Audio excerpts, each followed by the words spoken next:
I got so much motherfucking design on right now. Break it down, bring it back, make it clap. I got 3 old thoughts, new block, where that damn bitches on my line, and you know. Assalamualaikum warahmatullahi wabarakatuh. Saya Cornelia Eka Saputri dari Prodi Ilmu Administrasi Negara Rekce. Saya akan mempresentasikan artikel tentang evaluasi kinerja pegawai PT Yonyong Salbatan.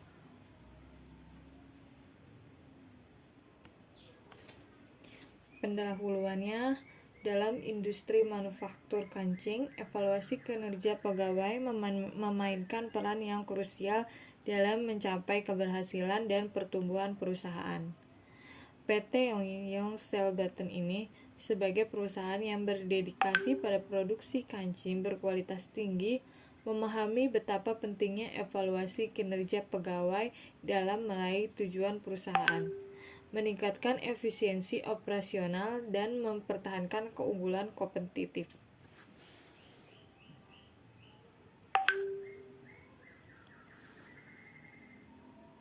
Landasan teori Evaluasi ini merupakan suatu proses sistematis yang dilakukan untuk mengevaluasi, menilai, dan mengukur suatu objek atau kegiatan dengan menggunakan instrumen dan kriteria tertentu. Tujuan evaluasi yang pertama yaitu mengevaluasi kinerja atau suatu proses untuk menilai dan mengukur suatu kinerja di sebuah perusahaan. Yang kedua, menginformasikan pengambilan keputusan. Untuk menginformasikan kepada karyawan atau atasan dalam pengambilan keputusan. Yang ketiga, meningkatkan kualitas. Jadi di sebuah perusahaan itu pasti menuntut karyawan untuk meningkatkan kualitas. Yang keempat, memenuhi akuntabilitas, yaitu memenuhi setiap karyawan itu atau setiap atasan itu harus memenuhi akuntabilitas, yaitu pertanggungjawaban di sebuah perusahaan.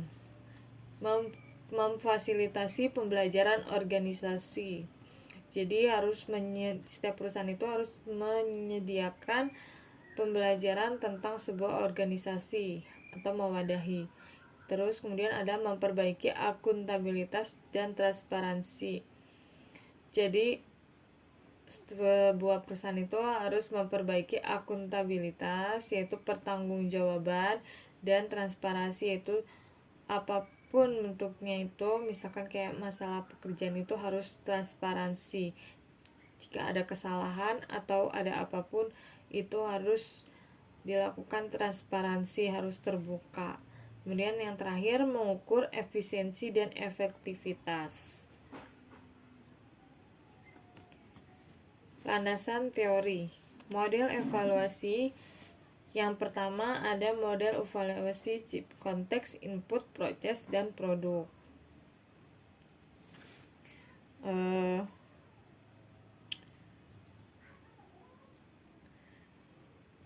Model evaluasi CIPS itu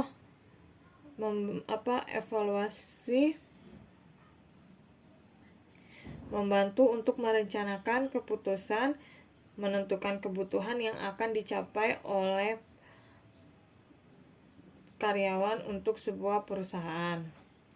Kemudian ada input, yaitu input itu membantu mengatur keputusan, menentukan sumber daya yang tersedia. Yang ketiga itu ada proses. Proses itu merupakan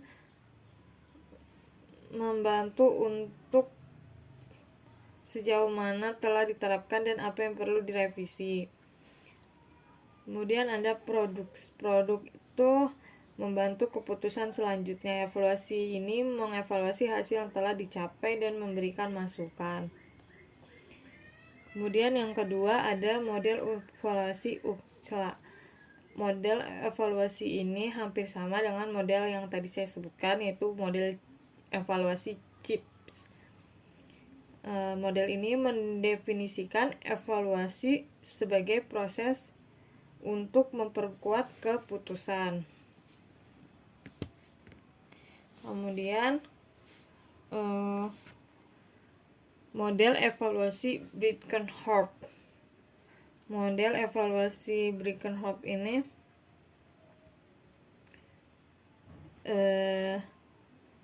berdasarkan elemen-elemen yang sama atau digunakan untuk mengevaluasi keseluruhan kegunaan dan keberlanjutan suatu objek di sebuah perusahaan. Terus terakhir ada model evaluasi stack atau model evaluasi continuance, yaitu model ini tuh menggunakan dua kegiatan dasar evaluasi, yaitu deskripsi dan penilaian, serta membedakan 3 tahap dalam program tersebut. Kemudian ada metodologi. Metodologi yang penelitian ini menggunakan pendekatan kualitatif. Pendekatan kualitatif digunakan untuk memahami dan menggali pemahaman mendalam tentang fenomena yang diteliti melalui interpretasi data yang bersifat deskriptif. Teknik perolehan data itu melalui studi pustaka. Yang kedua itu wawancara. Studi pustaka itu bisa dilakukan melalui artikel, jurnal, atau buku-buku di perpustakaan. Yang kedua itu wawancara, yaitu penelitian yang saya lakukan ini di dalam memperoleh suatu data itu saya melakukan wawancara terlebih dahulu. Nah, teknik perolehan data nih. Studi pustaka itu melibatkan peneliti dalam pencarian, pengumpulan, dan analisis berbagai sumber informasi yang relevan dengan topik penelitian. Sumber informasi ini dapat berupa buku, jurnal ilmiah, artikel, laporan, dokumen resmi, dan sumber-sumber lainnya yang telah terpublikasi. Kemudian ada wawancara. Teknik perolehan data yang kedua itu kan wawancara. Wawancara itu melibatkan interaksi langsung antara peneliti dan responden yang bertujuan untuk mendapatkan informasi mendalam dan rinci tentang pengalaman.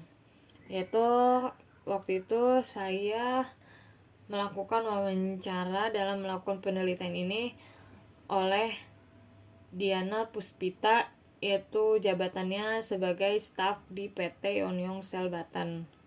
Yang kedua ada Amelia sebagai karyawan lama di PT Yonyong Sel Batan. Jobs desk pegawai PT Yonyong Sel Batan. Yang pertama itu sudah pasti membuat kancing, karena PT ini PT kancing, jadi yang pertama membuat kancing. Terlibat dalam proses pembentukan kancing dari bahan kerang, bahan alami menjadi produk jadi. Kemudian yang kedua itu menyortir kancing, yaitu melakukan pengecekan kualitas, terus pengecekan ukuran, bentuk, dan warna kancing sebelum dilakukan pengiriman keluar. Terus mencuci kancing, jadi membersihkan kancing dengan metode pencucian yang tepat untuk menjaga kualitasnya. Jadi nggak boleh asal-asalan.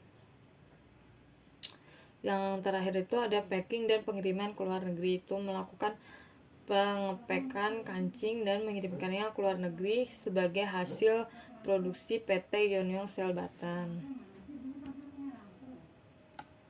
Sebenarnya masih ada banyak jobs desk yang lain di perusahaan ini, cuman saya lebih fokus ke 4 tersebut.